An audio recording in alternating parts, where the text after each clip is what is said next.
Good evening and welcome back to the Judy Niemeyer Andromeda. I am doing the Forget Me Not colorway. My name is Kimberly. I am the owner of So Sassy Stitcher in Northwest Arkansas. So the previous months we have finished the interior of our quilt, got that all put together. Hopefully that went well for you. Some people might have stopped there and done just that as a lap size quilt, but we are going to do the extensions to make it a queen size 99-inch square. So these are called the Princess Tiara extensions. And so that's going to be these triangles here. I'm going to split this up into probably 3 months. We've got lots of things going on this summer, so hopefully I can stay up on it. We will see. I might end up missing a month because we've got lots of family and friends coming into town to visit over at about 6 weeks' time. So working on the Princess Tiara extensions, the first piece that we're going to work on are going to be these little pieces here. There are only 2 colors in my Forget Me Not colorway, and yours could potentially be more, but I think for the most part, they're going to be just 2 different pieces of fabric. So the nice thing is I got my kit from the Stitch and Snip in Garden Valley, Idaho, where I actually moved from, and that's how I have that connection. But they are a fantastic shop. They do tons of online stuff, lots of Judy Niemeyer stuff. And it is probably my favorite shop in the whole US. Not that I have been to them all, but I have been to a fair number, and it is by far my favorite shop. Anyway, so they mark the fabrics really well. They've got these stickers that they put on the fabric in the kit to show what is what. So I got D1 and D2 along with my templates and papers. And so these are the template pieces that we're cutting the fabrics for. So D1R and D1L. So I've got my 2 fabrics here. For my green one, we're going to be looking at just the cutting instructions for right now. And so those are going to be on page 3 of the Tiara Queen extension. We are going to cut 13.5-inch strips by the width of fabric. So I've got that here. I had 2 of them. They are right sides up, stacked together. Now, this one's going to be a little bit different. They didn't give us duplicates of this particular template. So what that means is that I am going to cut my pieces in half. And so I'm going to take it here. Hopefully you can see that a little bit better. So I've got my template starting on this edge of my fabric. It's going to have the other one flipped in here. So in order to get both the left and the rights in, what I'm going to do to make this easy on myself is I am just going to cut this guy in half. And that's going to allow me to get both of them in. And so I'm just gonna, doesn't have to be exact. We're really just looking at a down and dirty cut in half, because with our templates, they're not exact pieces anyway. And so I just want to make sure that I have enough for both left and right. So I'm going to keep those stacked right sides up, but move it off to the side, and I will do the left momentarily. So now what I'm going to do is I am going to move this over better so you guys can see what I'm doing. I'm going to take this template piece and I'm going to put it fairly far over to my left-hand side, which is actually where my selvage is, but I want to make sure that I've got enough underneath it. I'm going to take my repositional glue stick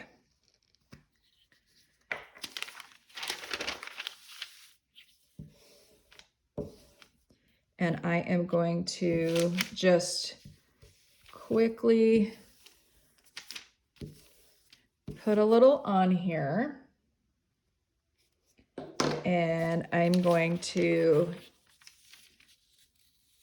flip it over like this and put it on there. Keep in mind, I am not a certified instructor.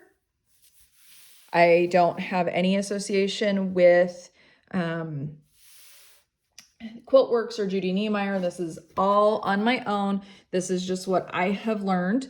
And so if you have questions that you feel like need to be answered by a certified instructor, by all means, contact them. My videos are just to help you out as you go along.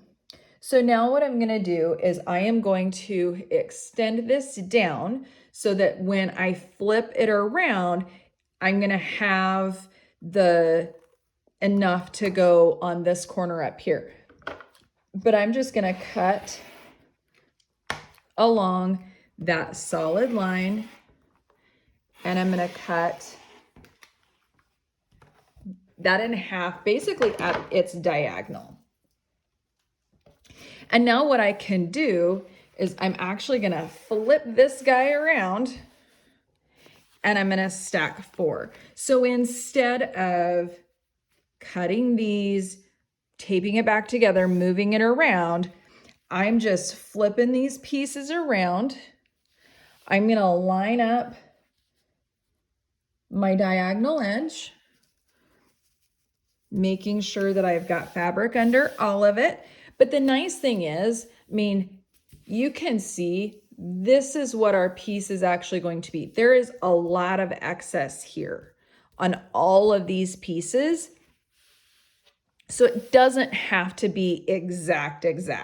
Now I can go through and I am going to quickly just get rid of that little corner.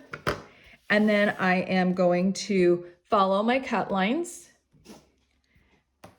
and just snip this apart. There's only 4 of these. So we have our 4 pieces stacked up and there's just not that many pieces in here. There's, you know, they're fairly large pieces. So there's 4 of these backgrounds for each side. So this really isn't gonna take that long to do.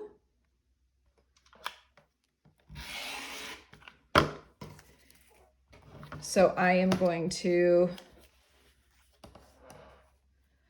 but I've got to have a fairly long ruler going here because these are fairly big pieces. I'm going to cut my selvage off here just so that it is not in my way. I'm not accidentally mistaking that. Not that I should because of the angle of the piece, but I'm just going to get rid of that. You don't have to do that if you don't want to. Okay, so now I'm going to stack these up and just set them aside, and those will be for our later project. Now I'm going to take and do the same thing with our left-hand side templates, but it's going to be just mirror image of what I had before. So I'm going to put it over here. I'm going to throw some of that repositional glue on here so that it will stay where I want it and stay on those pieces once I get them cut apart. Now I could, if I wanted to, I could bring it down here and do this side. It doesn't really matter as long as you are getting the opposite. I want to make sure that I'm lined up here, because as you move it around, the fabric moves and all that jazz. And again, it doesn't have to be completely perfect. That's something nice about these patterns is if you didn't cut exactly 13.5 inches, it's not going to totally throw you off on this. And now I'm going to kind of flip this around because I am right-handed, not left-handed. And I will just move it down as I go because again, I am just trying to get this to where I can stack these fabrics to get my 4, and it doesn't have to be perfect. I'm just stacking. It's kind of like a stack and whack. Not that I have actually ever done one of those. I should do one of those one of these days. But there's that. Now I'm going to take these and just stack it on top. And I'm going to line up my diagonal edges. Make sure everything's flat and nice. There we go. I have fabric under everything. I am good to cut. I'm going to cut off this tip down here. Again, doesn't have to be perfect. I'm just getting it out of the way so it's not sticking out. Again, you don't have to do that. It's just something that I'm just getting it out of my way because I don't like a ton of excess fabric and points hanging out there. And again, these, they have the cut lines. It doesn't really matter how you cut these off. In fact, for these, I think I'm going to cut backwards. If I flipped it around, I could do it that way. But again, it doesn't really matter because you are not cutting across anything else. But that way, doing it this way as I cut across, I'm not coming across an area that I've already cut. I'm just sliding my ruler over the template and the fabric. And then I just stack them up. And that's all it is for the first fabric. Pretty quick and easy. Now, the next one is going to be a little bit more complicated because it's not in a big sheet like that. So this is my D2 fabric. So this is going to be the inside spikes of that piece. So you can see I have all these little pieces here. This is going to be a little bit more tedious and time consuming to cut this one. Okay, so I have my pieces right sides up, stacked together. And the first thing I'm going to do is I'm going to double check my instructions. Okay, whenever I'm doing this, I am checking my instructions for the most part. If I'm really questioning something, I'm going over it multiple times and rereading it. So I'm looking at D2. I've got my 2 stacks. Oh, okay. So 7-inch square or 7-inch strips. So this is saying to cut them into 3.5-inch strips as well. So you could totally do that. I'm actually going to do something slightly different because I think for me, it will be just as easy and I'll end up with those 3.5-inch strips anyway. I'm just going to go about it a slightly different method. And so if you want to cut this strip in half and have those 3.5 or both of these strips in 3.5 inches, feel free to do that. And everything else is going to be the same. But what I'm going to do is I'm going to throw my first ones on here, which are D1L8. And I'm going to throw it on the bottom here. And I'm gonna go pretty far down with it so that I can make sure that I have room. And then I'm gonna get the corresponding right one, throw some of my repositional glue on it. And it's gonna go here. And you can see that my papers are not straight, okay? But I am making sure as much as possible that my solid line for my template is straight with the grain of the fabric, okay? That is really important that you get that going straight with the grain of the fabric. Now, what's gonna happen is, for me, what I'm gonna do is I'm actually gonna cut it off like this. And then I will cut it in half. And again, this does not have to be perfect. I'm gonna give it a little bit extra here. I do have some of this fabric left over. So if for whatever reason I don't have quite enough of this, I do have enough to do a 3.5 inch strip. I actually have enough to probably do a couple of them. So I do have enough to make this up. Now it's a little bit easier for me to come in here and split this in half. And it looks like I've got plenty here. It's not going to be tight or anything like that. And then it's going to be similar to what we did on the last one, where I am going to cut this in half along that diagonal. And then the magic of this particular one, I'm going to get rid of this, is then when I stack these up, I actually don't have to cut anything else. And I'll show you why.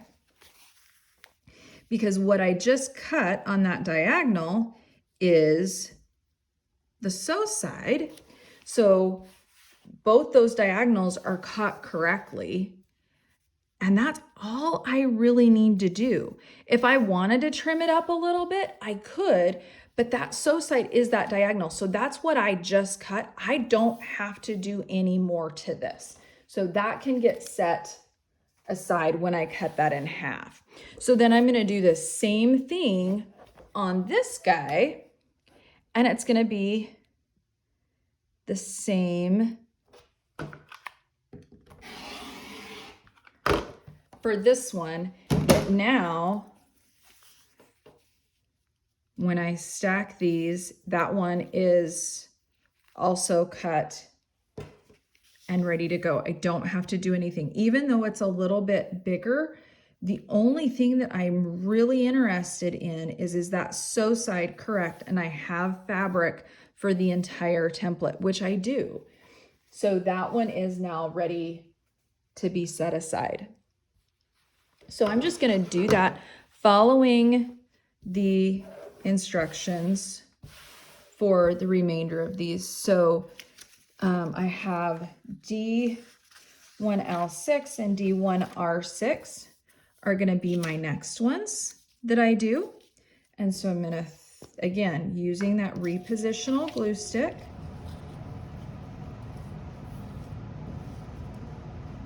I am gonna throw these on here, and I'm gonna line them up relatively close to that edge that I just cut. Even though, like on this one, I have quite a bit of extra, I'm just gonna hang that over the side. Glue stick's falling apart on me here. There we go. I did order another one of these the other day because I wasn't sure how much I had left of this, because it does take quite a bit. And I didn't want to run out. But Amazon is great for that because it gets here pretty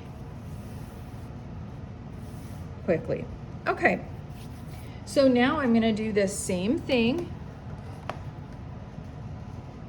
I'm gonna cut this off, and I've got plenty. I've got half of my strips left.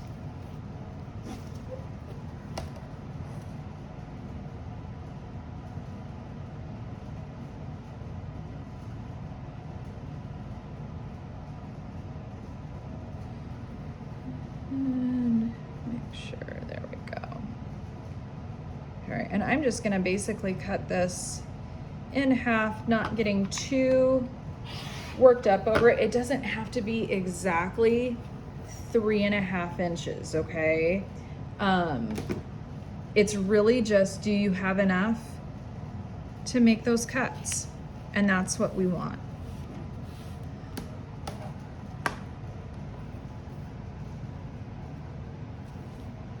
So now again, I am going to cut along this diagonal. That's my sew side. And then when I flip these around, my biggest thing is, because this one is a slightly different shape, I just want to make sure that I have enough fabric for the whole piece, and I do, without an issue at all. And then same thing for this guy.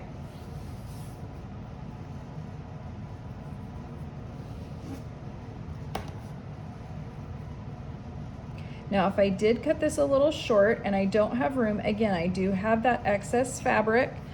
And for the next ones, I will probably leave a little bit of extra, so that, because there's this straight part here and that gets bigger. And so I want to make sure that I have enough room for that when I cut these in half.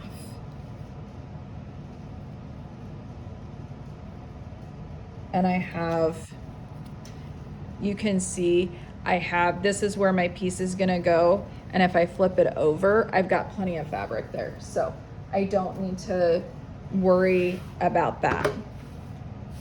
But on these next ones, I think I will give myself a little bit of extra. So then the next one we're gonna do are the 4s left and right.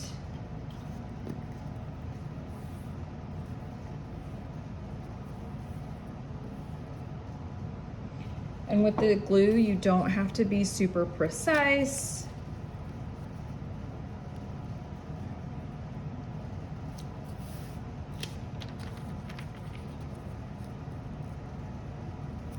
And I've got plenty of material here, so then I only have the 2s left. And you can see I've got plenty of material, so I'm gonna give myself a little bit of extra here.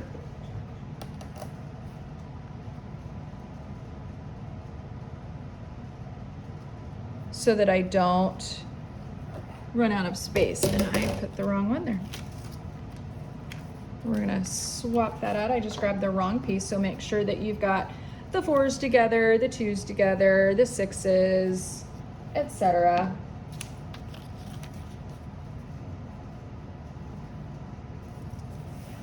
There we go. That looks better. Give myself some space. I'm still gonna have more than enough. And now I'm gonna pop this in half.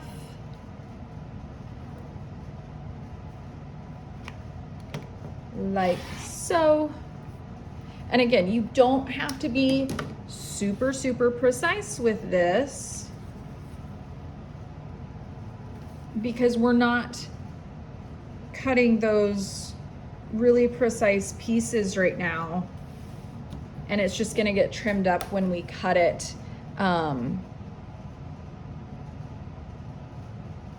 when we do our paper piecing, our foundation paper piecing.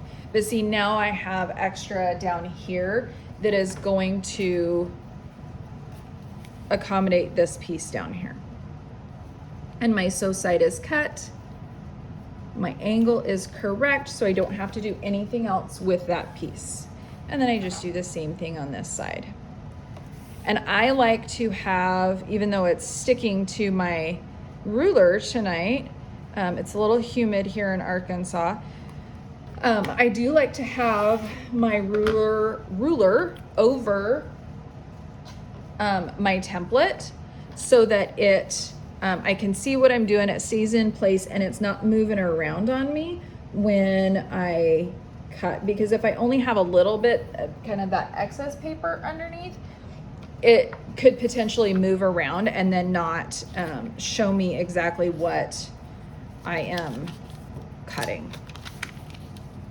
Okay, so this one already had the glue on it.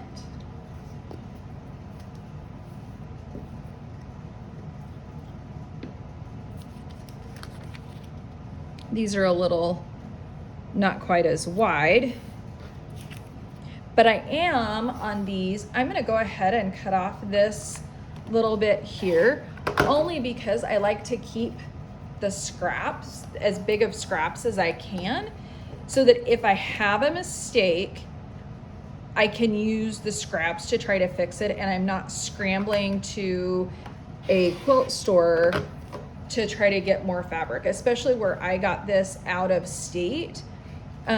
My quilt stores around here don't carry this line of fabric. Most, for whatever reason, places around me in Arkansas, I have not found carry much batik.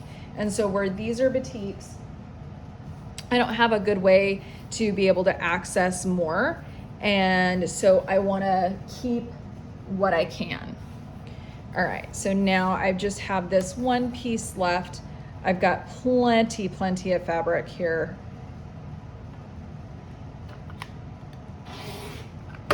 I could have even cut off more and it would be fine. So there's our cutting instructions for that particular piece.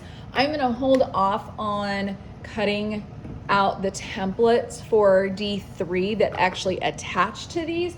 I will do that as its own separate video, even though it will be part of this month and attach to it. That one's a little bit bigger, and so I am going to do that as a separate video. I hope this helps you cut out the fabrics for those spikes, and we will do some videos next time. Happy cutting and happy quilting.